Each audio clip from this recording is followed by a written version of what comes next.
Assalamu alaikum wa rahmatullahi ta'ala wa barakatuh. Bismillah. Question number 1 from MM from London. Assalamu alaikum wa rahmatullahi wa barakatuh. Ustad Abdul Rahman. May Allah have mercy on you and make you a source of benefit for the English-speaking community. Earlier today, a scholar that regularly used to come to the UK to teach us our deen died. Sheikh Saleh Salman. May Allah have mercy on him and grant him Jannah Firdaus. My question is, have you had any memorable encounters with this particular Sheikh? Could you also speak briefly about the status of the ulama and how important it is to benefit from them before they pass, especially when they come to your locality? Barakallahu feek. Bismillah, alhamdulillah, wassalatu wassalam ala rasulillahi amma ba'd. Question from London with regards to the death of Dr. Saleh ibn Ghanim As-Sadlan, rahimahullah. Could you give any mention of any memorable experiences that you had with him? And could you also shed light upon the importance of the ulama, their status, and the crucial weight of taking from them and benefiting before they pass, especially if they come to your locale, Europe, etc. I think, and Allah knows best, or I don't think, but perhaps one may say that mentioning the experiences that you had with someone in a public forum right after their death could be from the hints of a na'i, the announcement of death and the mentioning of someone's virtues after their death, which the Prophet ﷺ clearly forbade, as Hudayfa ibn al-Yaman radiallahu ta'ala anhu reported, that the Prophet ﷺ forbade na'i. And the ulama of Islam mentioned that na'i is of two types. First is just to make a general announcement of someone's death for the purpose of janazah, for the purpose of rites, so on and so forth. And the second type is to announce someone's death, and then the virtues, the merits, the sadness, and everything is carried out. What the Arabs used to do is well known, like a eulogy. He wasn't a wise man, but he never told a lie, right? And he was brave, so on and so forth. A eulogy, mention someone's virtues after their death. So that's prohibited. So I'm not necessarily saying that this is from that 100%, but perhaps right after his death, can you mention any, so on and so forth. Allahu Alam. At the end of the day, alhamdulillah, I was fortunate enough to meet the Sheikh maybe once or twice in the holy city of Mecca. I'll say maybe, I don't know, 6-7 years ago, perhaps. I met him once briefly. I translated for him, for some of the brothers and sisters that were here, that were on Umrah in Mecca. It was a very brief experience. I've read several of his books. We've done a couple of his books here in the masjid. Taysir al-Fiqh, Fiqh Made Easy. So he wasn't like a teacher of mine that I had for a long time and got to encounter with him a lot, but I did meet him once. And alhamdulillah, it was beneficial. And I was just saying briefly, what I got from him in brief was the fact that, and according to Hadith, if you meet a scholar once, you hear from him, he's your teacher. One of the things I benefited from him is that he was straight up, he was all about business. When he came, he didn't want to socialize. He came to give his talk. His appearance, what he looked like, what he sounded like, he didn't care about none of that. He was right to deliver his talk to the people. And inshallah ta'ala, bi'idhnillah, we hope that he's from those people that live their lives and make sure that their lives were full with benefiting the Muslims, writing, speaking, teaching. That's what we hope from Allah subhanahu wa ta'ala. We ask Allah to accept that from him, have mercy upon him, and to give him firmness in his grave, and to give him, bi'idhnillah ta'ala, the reward of the beneficial knowledge, as the Messenger of Allah alayhi salatu wasalam said in the Hadith of Abi Hurairah and others, that when the son of Adam dies, his deeds stop except for 3. And from them is beneficial knowledge that the people continue to reap from after one's death. Ameen. As far as the status of the ulama and why we should take from him, especially if they come to the locale, then alhamdulillah, it's something that we spoke about in many lectures, countless lectures rather, on hadithdisciple, the virtue of ilm, the virtue of the people of ilm, the virtue of the ulama, so on and so forth, the etiquettes of taking from them, benefiting from them, and the list goes on. We spoke on that in abundance. And from the importance of taking from them if they come to your locale is just to look at the blessing of the modern age today. in which there were people that traveled for months or a month. They would walk for days and nights to get one narration, to get one athar, to hear one fatwa, to ask one ruling, to double check something from another companion. Naam, Jabir ibn Abdullah radiallahu ta'ala anhu traveled to Sham to meet a man named Abdullah ibn Unais radiallahu anhu to verify a hadith. Travel a month. Everybody understand this? Ash-Sha'bi used to say, إن كنا لنسير الأيام والليالي في طلب الحديث الواحد. He says we would travel for nights and days to get one narration. He would say to some of his students and some of his disciples, when he gave them fawaid, he says, خُذُوهَا أو خُذْهَا بِغَيْرِ شَيْءٍ. He says, take it for free. You get it for free. As for nowadays, we had to travel nights and days for it. And the list goes on. The concept of traveling to seek knowledge, and alhamdulillah, the people that can't go overseas, that don't know Arabic, that are too old to get into the universities or whatever the case may be, by the convenience of Allah, knowledge has come to them. However, we have to be careful, and I'm going to end my answer with this, is that just as it is a blessing for there to be classes and for the ulama to visit the people, it's also a curse. Because Imam Malik rahimahullah ta'ala said, إِنَّ الْعِلْمَ يُؤْتَى وَلَا يَأْتِي. He said knowledge is not to travel to you, you're to travel to it. So it's a blessing in having conferences and having different people visit Europe and so on and so on. It's a blessing, without a question. But it's also a curse. And what I mean by that, for no one to be hasty and saying, how can you say the ulama coming to Europe is a curse? How can you say it's a curse? A'udhu billah, look at him. He's calling to himself. He wants the people to take from him, take from me, don't take from him. It's not what's meant. Once more, let alone in the what? English language, when we say a blessing and a curse. Everybody understand this? And the language that we speak and the culture upon which we were raised is what? Is English and nothing else. So that is the maqsood of the speaker initially, is what? That's first and foremost. So what we mean by blessing and curse is the concept that I can pick and choose which scholar I want to listen to. And one day a scholar is so valuable, so respected, so honored, so venerated, the ulama.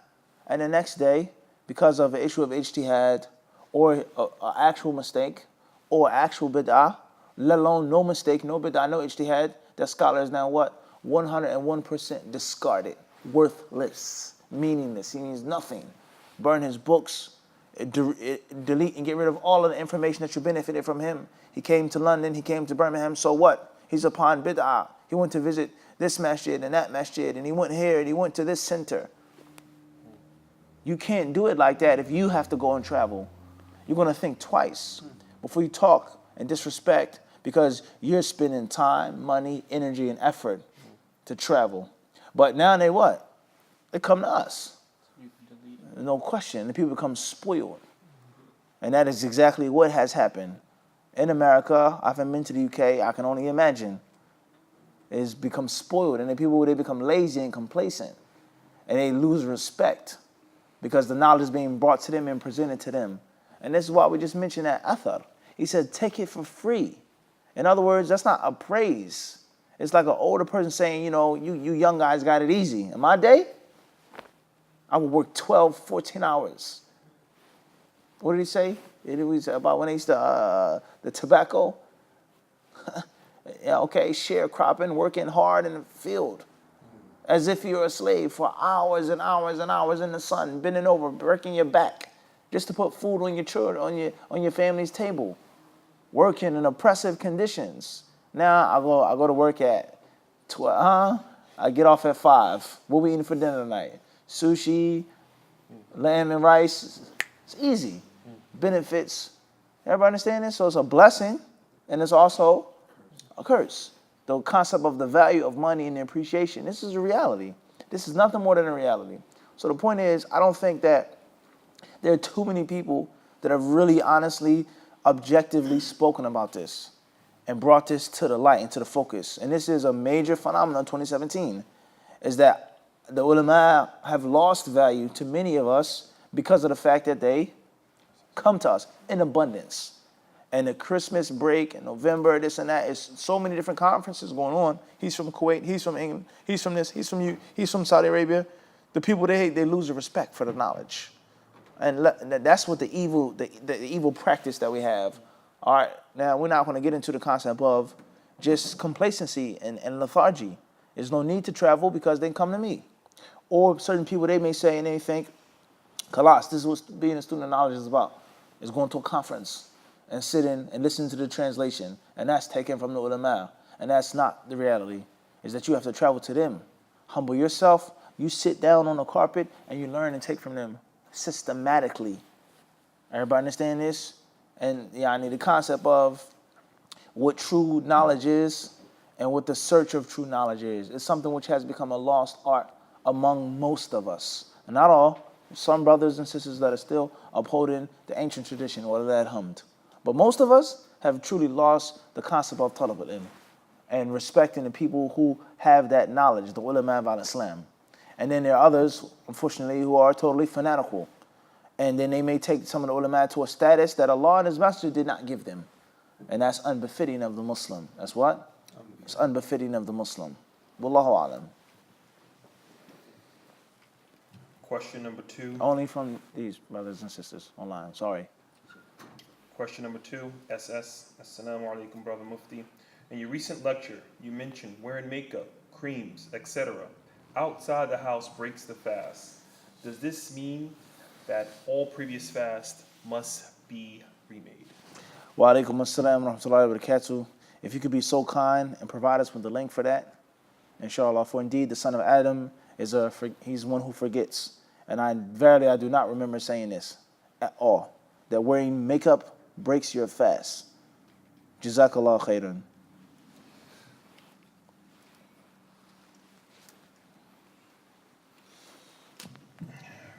Question number 3, MBF from Germany. Assalamu alaikum wa rahmatullahi wa barakatuh. I'm a hadith disciple from Germany. It's been a long time that Mufti did a Q&A live session, and I just wanted to know if everything is okay with him. The disciples in Germany are badly missing him, and as the brothers and sisters in Islam, we are a bit concerned by his absence. Is everything good? Jazakallah khairan. Thank you very much for your care and your concern. This inshallah comes from the heart. Thank you very much. We appreciate that. And I send my salams, my salutations, and my greetings to the disciples in Germany. And hopefully, by Allah's permission, maybe one day we'll have the opportunity to visit Germany, whereas we have a few brothers on the ground that are actually in Germany, inshallah. So hopefully Allah will make it easy for us to go there and have disciplism, inshallah. Question number 4. And just for the record, for everybody to know, is that when we travel, we may have to travel to a different state, a different city, or maybe in a different country, different continent. And know for sure that when there's classes going on here, or quality time is being spent here, then there's another city, another masjid, another country that is what? Suffering and upset and mad. When you want to come, it's been too long since we've seen you, since I've seen you. This is a reality. You see what I'm saying to you? So, it's never ignoring anyone or no one is important. We're not like those who say, don't contact me, don't call me. We try to respect and regard, the disciples. Bi-idhnillahi ta'ala. Question number 4, JC. I was wondering, do you follow the gradings of Sheikh Al-Albani? Question says, I was wondering, do you follow the gradings of Sheikh Al-Albani? Yes, I follow the legacy of Sheikh Al-Albani. I follow his legacy, inshallah. And Sheikh Al-Albani's legacy was to research and to read and to study. And Sheikh Al-Albani's legacy was to abolish taqleed. Listen carefully to my words, because this has become a very confusing, controversial issue among many people who claim to follow the way of the Salaf. Sheikh Al-Albani, rahimahullah, his legacy, he had many legacies, but from his legacies was to, abolish taqleed from day one. That's what made him Sheikh Al-Albani. His father was a Hanafi scholar. And some people say that his father said to him when he was a young man and he started seeking knowledge and studying, he said, you'll never be successful studying hadith. Never. You won't go anywhere. You won't become famous. Abandoning the Hanafi study and trying to just learn hadith and study hadith and focus on hadith and specialize in hadith, let alone this fiqh of hadith. That's what his father told him. So what did the words of his father, what effect did they have upon Albani? And look what he became. Is anybody understand this? So if you read Al-Albani's books, and if you listen to the countless tapes, see listen to the Huda wa Nur. Back then it was tapes. Now there's MP3s you can find it at archive.org. Back then it was actual cassette tapes. You with a pencil, the tape pop, you tape it back up. Everybody understand this? You had a whole bunch of tapes in Medina. If you listen to those tapes, he's sitting in his home in Jordan when he moved to Jordan before he died. There's every walk of life walking into his house, sitting on his sofa, talking with him, debating with him, arguing with him, asking him questions. Wallah al-Azim had a tape in which is a man who claims to be a prophet, talking with Sheikh Al-Albani, several tapes. And guess what Sheikh Al-Albani is doing? He sat here and he talked with him. He's entertaining him. He's going back and forth with him. He doesn't get out of my house, you're a kafir, you're a mulhid, you're a zindiq. He actually defeated him in a debate. And how many other people came into Sheikh Al-Albani's house in Jordan? And how many other students of knowledge and scholars and mashaykh talked and debated with him? You listen to his tapes and you always find to research, to study, and don't be a donkey. Don't be an animal that just is led with a carrot in front of you. Hadith, Aqidah, Fiqh, Tafsir. This is a legacy of Sheikh Al-Albani, rahimahullah. He would always try to encourage the people not to follow him, and not to follow anyone, but to follow the principles, the qawaid, the science, whether it's in Hadith or whether it's in any other aspect of Al-Islam. Now, briefly, there was a tape, and alhamdulillah, I'm indebted to the brother who gave me this tape. Okay, it's when I was living in Camden, New Jersey. He gave me a tape years ago, before I traveled to Yemen. I won't mention his name for one reason or another, but I'm indebted to him. May Allah reward him for that. I mean, he gave me a tape, and the tape, the name of the tape was called, it was a part of the series, Silsilat al-Huda wa Nur. But the name of the tape was someone had separated it and they gave it a title. It's called Al-Da'if fi Sahihain. The name of the hadith is called Weak Hadiths in Bukhari and Muslim. And the tape was nothing more than a session, a Q&A session, a discussion in his home in Jordan, in which they were told Al-Ilm. There were researchers of hadith. They came in there and they wanted to talk to him. And there was one person, big name, whose name also we're not going to mention as well. Very controversial figure. At this time, it wasn't like that, but that's a long story. He was asking them hadith questions. We said a book was put together just off of these questions. And he asked them hadith questions. And one of those hadith questions was about a narrator of hadith. Now listen very carefully. It was about a narrator of hadith. He was asking about narrators of hadith. And then he was asking them about A'imma, Ibn Sa'ad, Dar al-Qutni, this one, that one, so on and so forth. Is he mutashaddid? Is he mutasahil? Is he mu'tadil? Is he harsh criticizer of narrators? Is he soft? Is he in the middle? And then a question came up about a narrator of hadith in the Sahihain.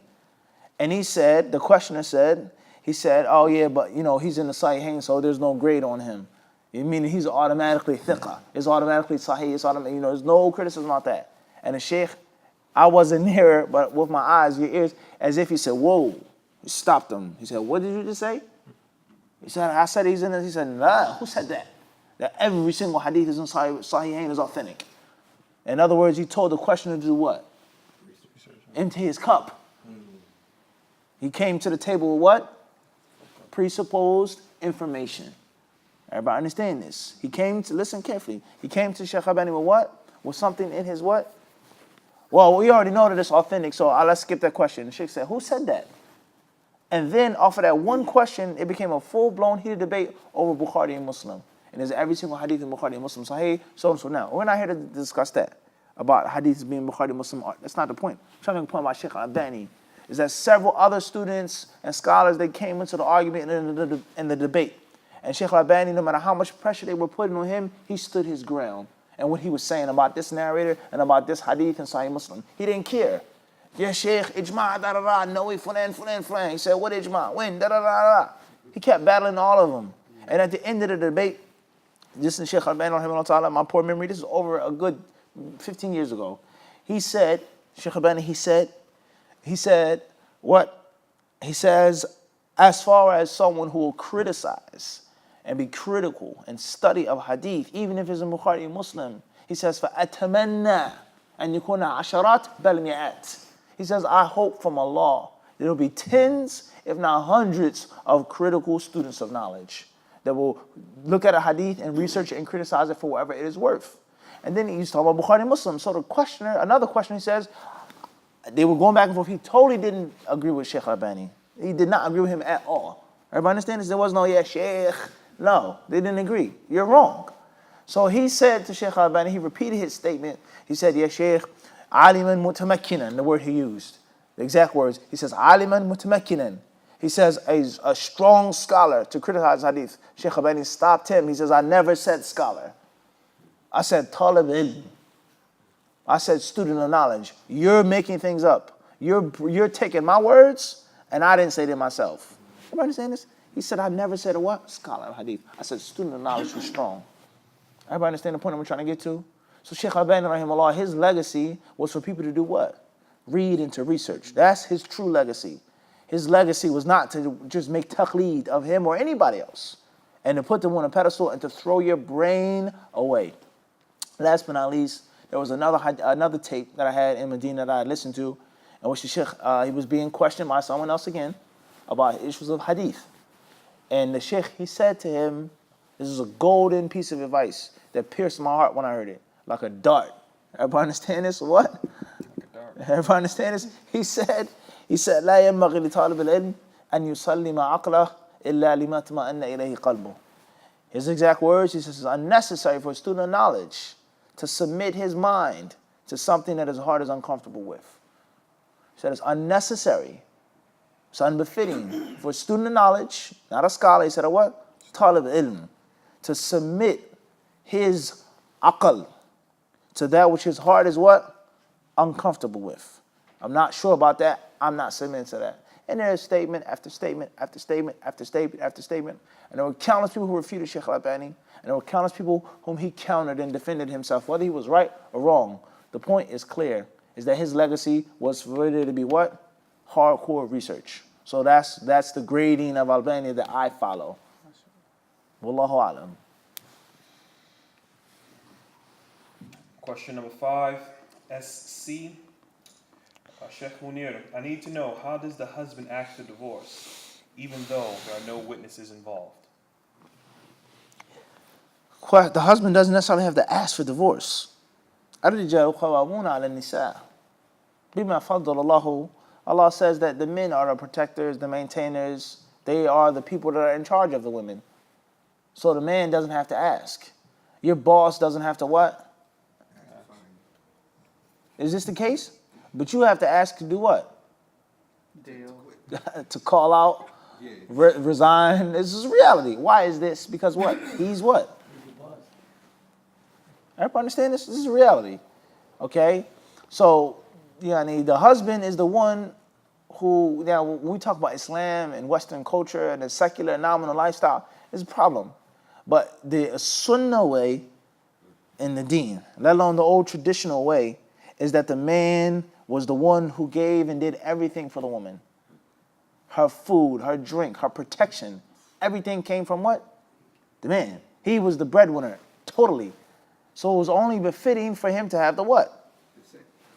That's just common mathematics. 1 + 1 is 2.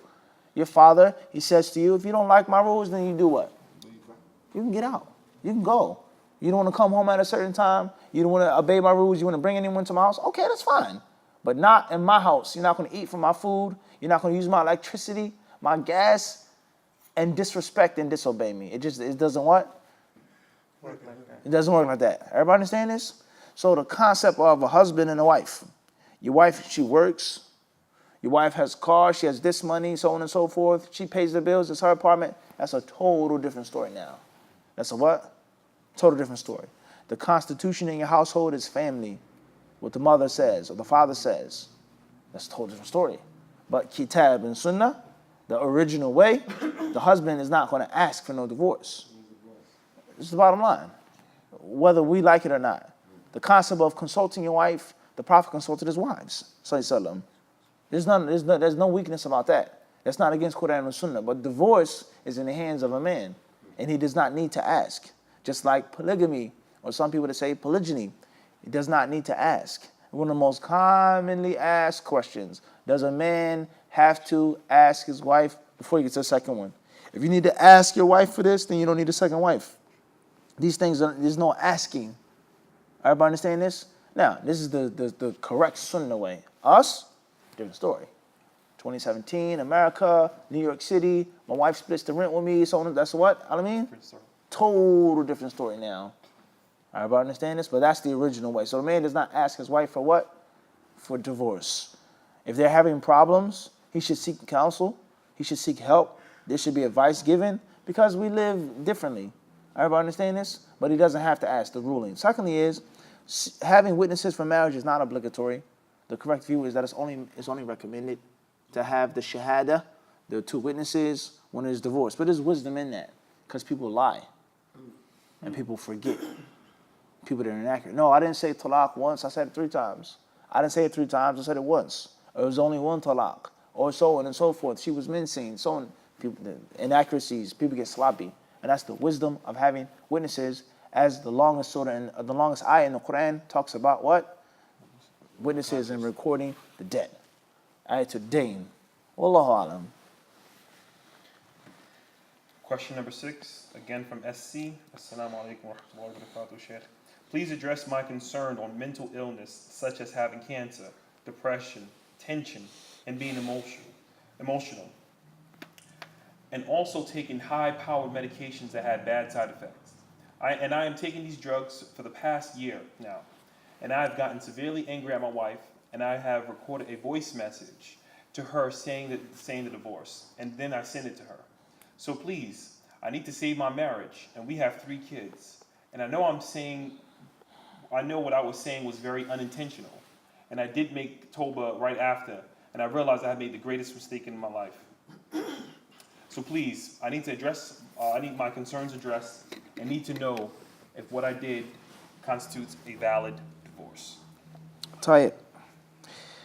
As far as sickness and illness, mental, physical, spiritual, etc., we ask Allah to cure all of the ill Muslims. I mean, all of them. Cancer, unfortunately, has become a staple part of our daily lives. And very seldom is there a household in which it hasn't entered. Colon cancer, breast cancer, brain cancer, lung cancer, prostate cancer, unfortunately. So we ask Allah to protect the Muslims from this illness. We ask Allah Azza wa Jal to allow the cure for this illness to be well known and to be accessible for everyone. Because the Prophet ﷺ has informed us there isn't a disease except that Allah Azza wa Jal sent down its cure. The Prophet ﷺ, he told us this, and when the right cure is administered, he says, there will be cure. And the narrations tell us, those who know about it, and those who don't know about it, they don't know about it. But the Prophet ﷺ told us there isn't a disease except there is a cure. So that's Allah to cure the Muslims and heal the Muslims who suffer from cancer, and all the different types of cancer, unfortunately. As far as mental illness, then that's also a reality. The mind becomes ill, just like the body becomes ill. And the soul becomes ill like the body and the mind. And there's some of us who may have all 3 levels of illness, unfortunately. Okay? Or one type of illness may lead to another. And the cure to the spiritual disease, walillahi alhamd, is easily found. In the general text, and in the specific text, and also in the actual books that the ulama of Islam, of past and of present, wrote about the disease of the soul. From the greatest of those books is the works of Ibn Qayyim, Al-Jawab al-Kafi, liman sa'ala an ad-dawa al-shafi, which is also known as Ad-Da' wa Dawa. Everybody know this? The book Ad-Da' wa Dawa, the cure, or the illness and the cure, was nothing more than a fatwa. It was a question that he was asked by a man who was troubled, and he thought that he was going to be destroyed because of this problem. And Ibn Qayyim gave an extensive book as his fatwa, as his what? As his answer. That's the history of that book. It's in English. I don't know if there's a total absolute translation, but a lot of it has been put into English. At the end of the day, we've done many classes on that. The soul, the heart, 5 minutes of faidah, khutbahs. We did a 3-part series called We Have the Cure for Your Illness or for your sickness. 3-part series on that over a year ago. Okay, so please go back to that with regards to illnesses and their cures. I mean, that's to the first dua. We say I mean to the first dua. As far as the concept of divorce and a person being in a state and so on and so forth, we need details. If you could be kind enough to email us some of the details in a summarized manner, that way you could be clear on exactly what happened. Please repeat the part of the question about the divorce and not the illness. I haven't taken high power medication to Okay, have bad sorry. side effects. Right. Then we were talking about depression, Depression, yep. and high powered medicines. Tight. Clear. Then I got severely angry at my wife. Tight. Okay. And I recorded a voice message. Perfect. To So, her saying her divorce, and I sent it to her. with regards to the medicines or the pills that people take for these types of illnesses and sickness, then we've spoken on that as well. And yani, it should be a balance, in my humble opinion. If a person is feeling down and out, he shouldn't take medicine. Nor should you take a cup of liquor or alcohol, which is already haram. But these things are only going to make things worse for you. But if you actually have been diagnosed, you've actually been, it's actual illness that you have, a major mental illness, and there's some type of medication that you have to take under the guidance of a trustworthy and experienced doctor, that's a different story. Okay, but we're talking about just the things that everybody falls victim to. Depression, being sad, being angry, being impulsive. That's a different story. Once you get on those medicines, only Allah knows how difficult it is to get off of them. And some of those pills and drugs are worse than actual drugs. No. Okay? It's unfortunate. So there has to be a balance. And that's every aspect of life. Is that the Quran and the Sunnah, وَنُنَزِّلُ مِنَ الْقُرْآنِ مَا هُوَ شِفَاءٌ وَرَحْمَةٌ لِلْمُؤْمِنِينَ. Allah tells us in chapter 17, and we send down from the Quran that which is a shifa, a cure, and a mercy for the believers. Allah tells us, and it only makes the zalimeen more in loss, greater in loss. But for the believers, it's a shifa and it's a rahmah. So the Quran and the Sunnah is full of mercy and full of shifa, physical, mental, and spiritual, for those who know how to properly use it. As Ibn Qayyim explains, like a sword, Ibn Qayyim says. He says a sword is a great weapon, a noble weapon. It's the king of weapons. He says, but it doesn't mean it's going to cut through everything. The sword has to be wielded in a proper way. And what is the thing that it's going against?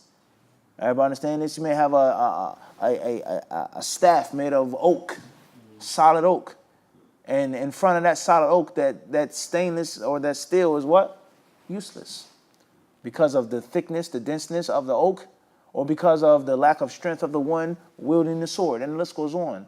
He says, so it has to be the proper cure, administered in a proper way.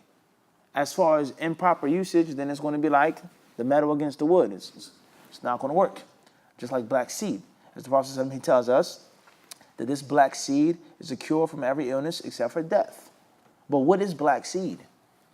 What is black seed? Is it mustard seed? Some of the ulama of Islam, they said this. It's mustard seed. Khardal. Everybody understand this? And someone says it's shuniz, which is well known to the non-Muslims as well. The common black seed that you find in the marketplace. How did the Prophet take black seed? Eat it, oil, is the fiqh. Everybody understand this? So there's skill. It's not just medicine, but you have to know how to take it properly. And the same applies to the Quran and the Sunnah. Everybody understand the point that we're trying to get to? That's first and foremost. Okay? And there you go. As far as a person being emotional, it's not necessarily an illness or a sickness if you're emotional. There are levels of emotions. And emotion is not absolutely bad in Islam. Sometimes it has to be emotions. He has to become angry. You have to feel for your brother. You have to be compassionate for your brother. You have to be angry when Allah's laws are violated and broken. And that's in a what? It's an emotion. You are to feel a certain type of way when certain things are happening. Excessiveness is a different story. Going beyond the boundaries is a what? It's a different story. Everybody clear on this? So, to the actual kernel of the question, a man became very angry and he sent his wife a voice note and he divorced her, so on and so forth. The scholars of Islam, they say that a man should refrain from speaking when he's angry. Refrain from speaking when you're upset. The Prophet was asked several times for advice, and the man said, and the Prophet said, "La taghdab," don't become angry. Comprehensive advice: do not become angry. It's unnecessary. Let alone when it comes to the separation of a family. This woman that you have children by, this woman that you've lived with for years, you sleep, you share one bed with this woman. What relationship could be more intimate between two human beings, a man and a woman?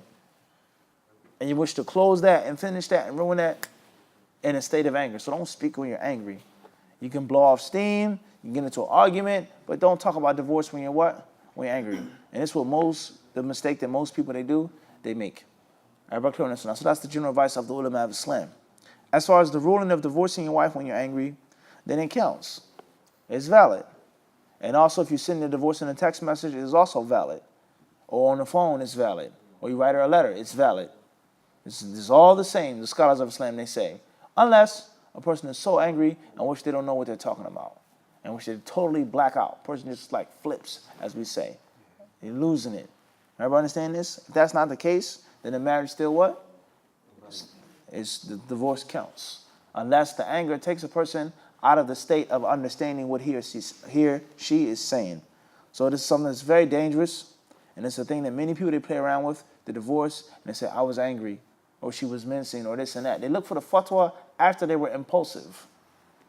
All right, but this. So if you divorced your wife in a text message, or on a phone call, or WhatsApp, voice note, or Voxer, or Viber, however, whatever app you used, and you were aware of what you were saying, you weren't under the influence of intoxication, the divorce, what? Counts. Just like any other type of divorce. So if it's the first divorce, and they wish to take her back, do it in a proper way. Etc. The detailed rulings of what? Talaq. Wallahu alam.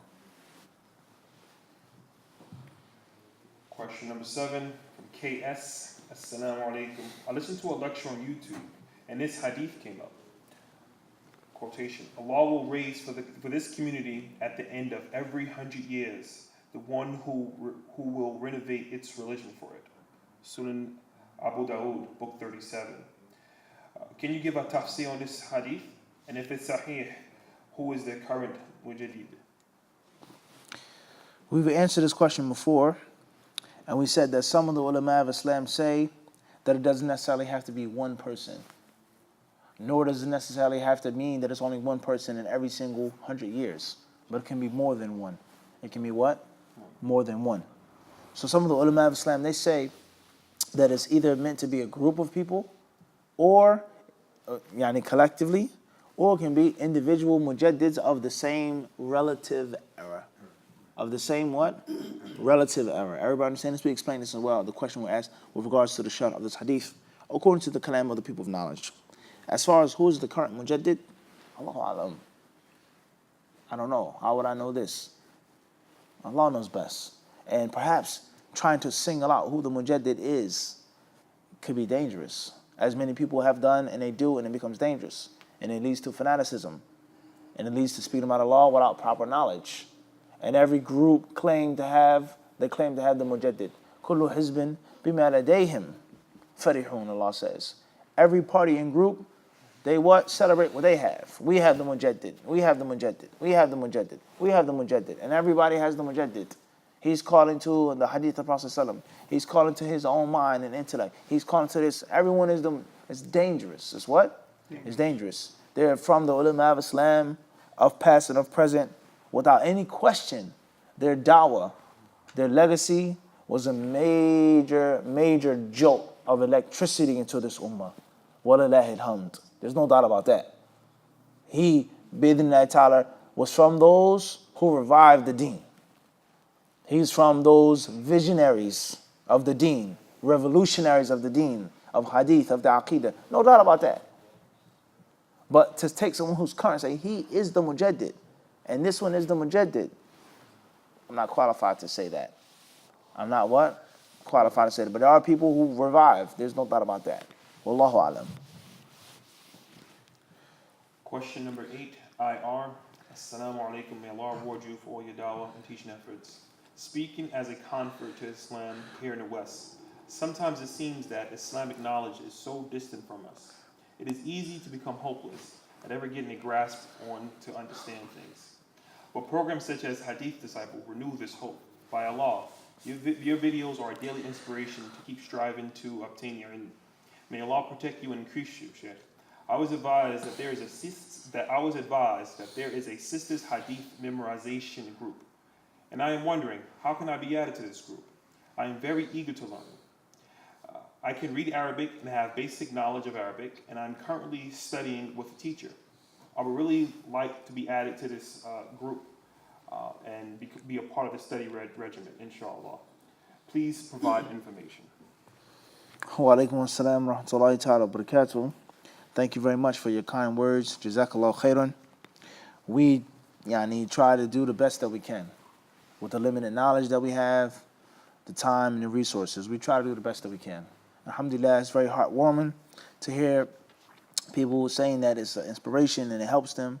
Walillah alhamd. All praises for Allah in the beginning and in the end. Thank you very much. Jazakallahu khairan. I would tell you is, first and foremost, knowledge is there. Knowledge is present. Is it like how it used to be in the past? Is it accessible to every single person so easily? Maybe not, but it is there. But you have to seek it. You have to search for it. You have to give effort. You have to put in a step or two to get some of that knowledge, bi'idhnillahi ta'ala. So that's the general advice, and it's nothing more than what we've spoken about and talked about in many classes. Okay?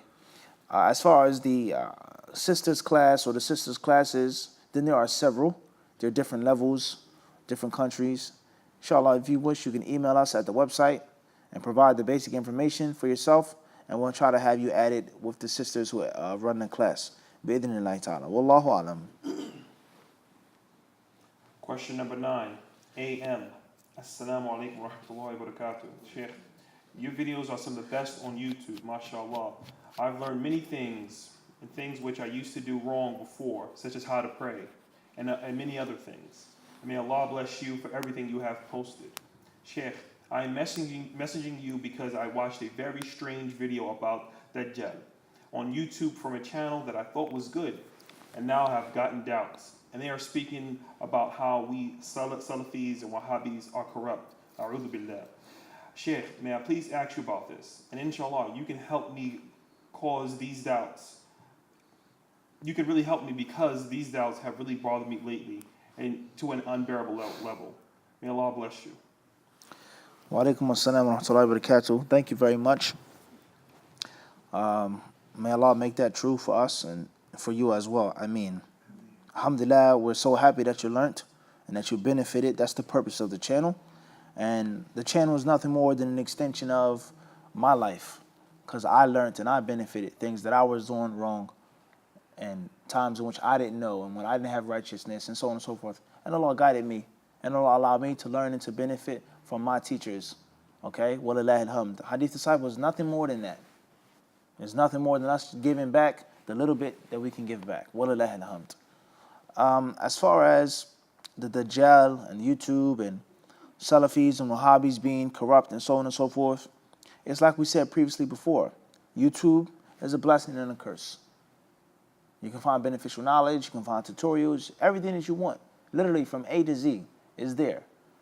And there's all types of misguidance, there's all types of inaccuracies, there are all types of, I don't have a word in English to say about the things that you can find on the internet, let alone on YouTube. With the click of a button, the tap of a finger, you can go from Tawheed to Shirk, Huda to Dalal in more than a hundredth of a second. It's just that simple.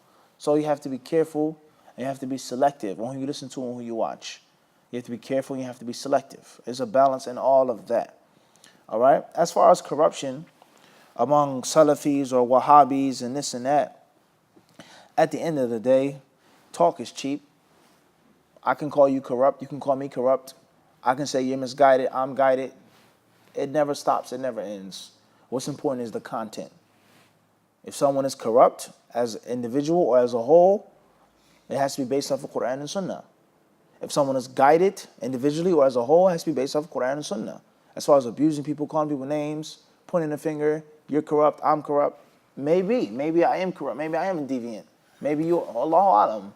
It has to be based off of Kitab and Sunnah. Calling names, abusing people, pointing out you're this and you're that, that's, of course, that's outside of what we want to deal with. Everybody understand this? So if there's something that's a point of criticism against a group or person, then put it on those three scales. Al-Kitab wa Sunnah wal Ijma'. فَإِن تَنَازَعْتُمْ, Allah says if you differ, فِي شَيْءٍ فَرُدُّوهِ إِلَى اللَّهِ وَالرَّسُولِ, then take it back to Allah and His Messenger. Sheikh Hassan Taymiyyah explains and expounds on this verse in Surah An-Nisa. Allah says that if you differ on anything, so if you differ on anything, that takes out al-ijma'. That excludes what? Al-ijma'. Because Allah says if you differ. Everybody understand this? Then he says take it back to Allah and His Rasul, that's Kitab and Sunnah. So those are the only three scales that we have. That's it. Al-Kitab, Sunnah, Al-Ijma'. Someone is a Wahhabi. What is a Wahhabi? Who was Ibn Abdul Wahhab? We take him back to Al-Kitab, Sunnah, Ijma'. Everybody understand this? Ibn Taymiyyah, Al-Albani, Salafis, this, that, Sufis, Tabligh, Al-Kitab, Sunnah, Al-Ijma'. So are you basing someone being corrupt off of those 3 points? Or are you basing off of something else? As a group or as a what? Individual. Pay close attention. And people who call themselves or give themselves titles. I'm of the Sufi order, a person says. I'm Salafi. I'm Wahhabi. I'm Hanbali. I'm Tablighi. I'm this. I'm that. I'm this. I'm that. The names that people give themselves. Those names, those titles have to go back to what? Quran, Sunnah, and Ijma'. And just because a person gives himself a title doesn't mean that's what they actually are. So you may think that someone is a Sufi, in actuality they're far from the teachings of what? Sufism. Someone calls himself Salafi and they're far from the teachings of the what? The Salaf. So we have to be very careful. You can't lose with those 3 principles. And if you yourself are not smart enough or not strong enough to have the ability to determine and decipher with those 3 scales, then take it back to those who you trust. Those who you what? Trust. Those who you trust their knowledge. You trust their integrity. Wallahu alam.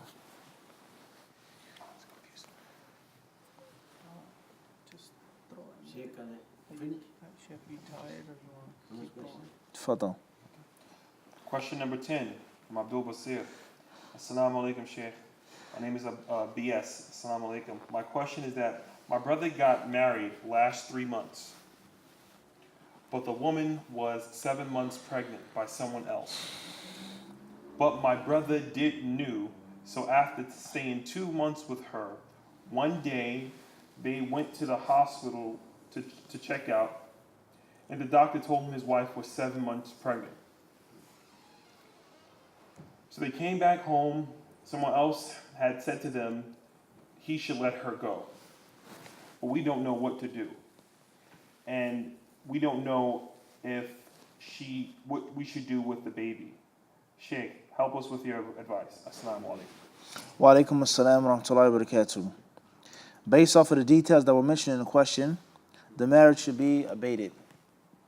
After the woman has birth, inshallah ta'ala, depending on how many months remain, and then she becomes pure from her postnatal bleeding, so on and so forth, and there aren't any major attachments to the father of that child, she is not actually legally married to him, so on and so forth, whatever the case may be, married to him.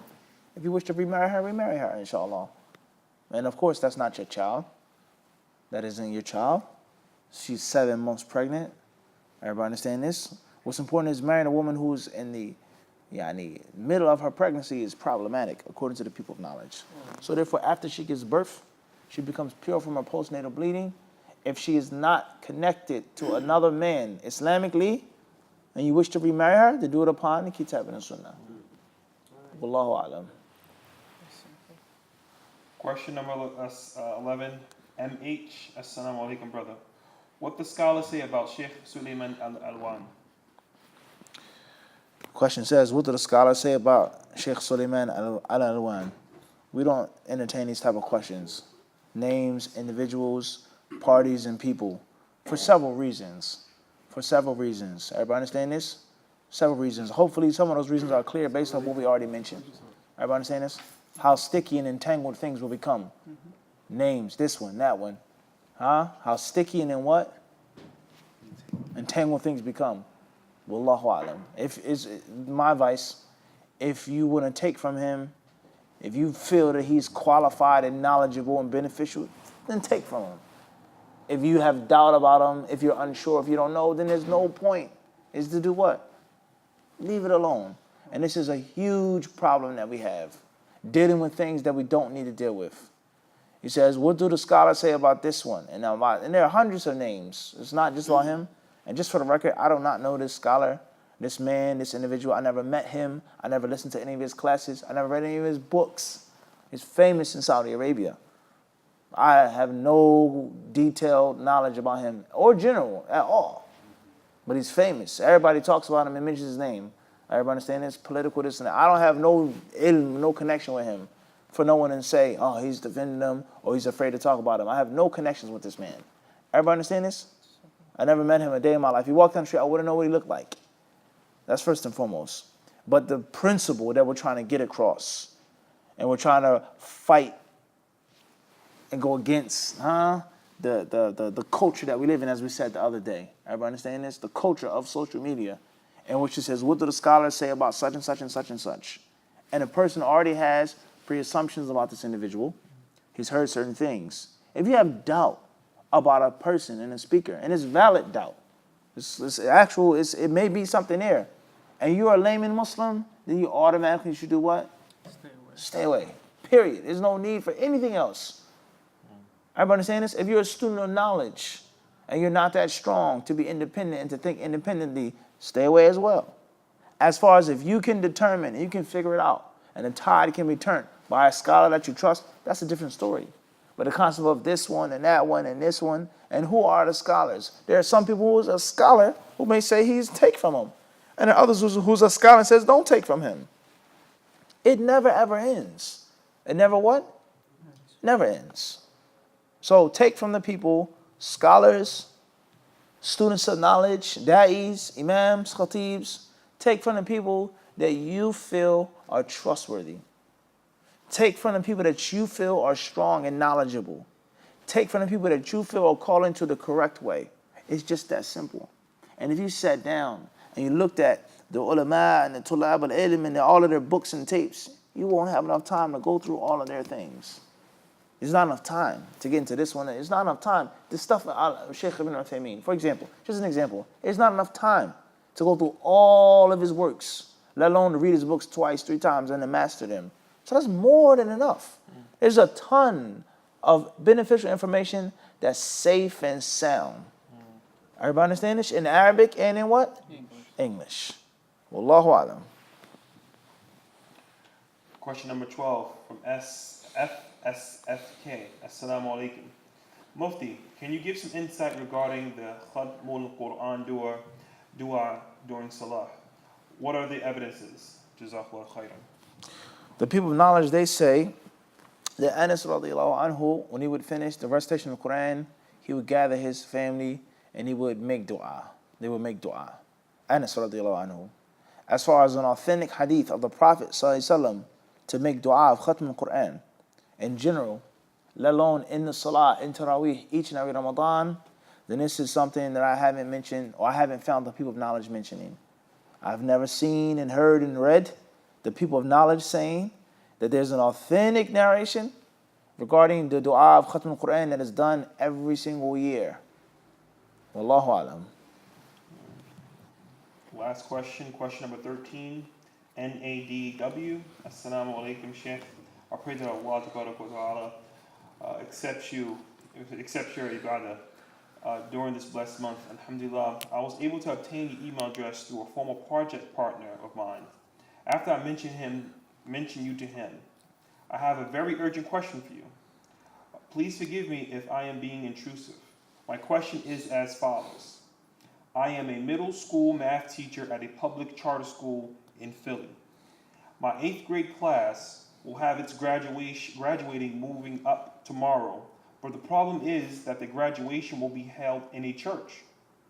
My question is whether or not is okay for me My question is whether or not is it okay for me to be present in a place such as a church where other than Allah is worshipped for a non-religious event.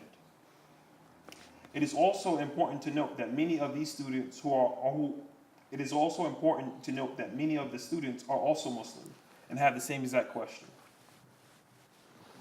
طيب. Ameen to your dua. Thank you very much. Akhi or ukhti. Barakallahu fikum. May Allah bless you and bless all of the disciples of my hometown, Philadelphia, Pennsylvania. My advice is for a Muslim to avoid entering a church unless he has to, unless there is a need or necessity. All right, that's advice. As far as the ruling, is it haram to go into a church? Then we all know what the people of knowledge say. There are conditions for entering a church or place of worship than other than Allah. Everybody understand this? If the shirk and kufr is blatant and open, and there are crucifixes and pictures and images and statues desecrating Allah and His Messenger, and Allah and His messengers, and the righteous women of the past, and so on and so forth, then don't go into that place. And if that isn't the case, then the people of knowledge say it's not necessarily haram, as it's discussed in detail in Fath al-Bari, with regards to the athar of the Salaf al-Salih, such as Umar radiallahu ta'ala anhu. He says, we don't enter your churches, we don't enter your temples, إِلَّا لِمَا فِيهَا مِنَ الصُّوَرِ وَالتَّمَاثِيلِ أو كما قال. He says the only reason why we don't go into these places is because of the images and the statues. Imam Bukhari, he discussed the issue of making salah in church, and the issue of making salah in a place that is a temple other than the Muslims. Everybody understand this? So it's not necessarily absolutely haram to step foot into that place. That's the technical ruling. Everybody understand this? There are conditions. And the question is the need and the necessity. Can the graduation be held somewhere else? You being a middle school teacher, people are graduating. Is it absolutely necessary for your presence to be there? Maybe, maybe not. The bottom line is, if you don't have to go, you shouldn't go. That's number one. Number two is, it's not necessarily absolutely what? Haram. There are details. Everybody clear on this or not? There are what? Details. There are details. And if you are going to go into the church for the graduation, then make sure that the churches, like we mentioned, churches are different.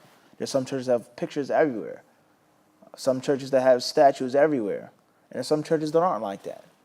And if you are going to go into church, make sure that you are objective and you have an agenda. You go in and you what? Go out. That's my advice. Wallahu alam.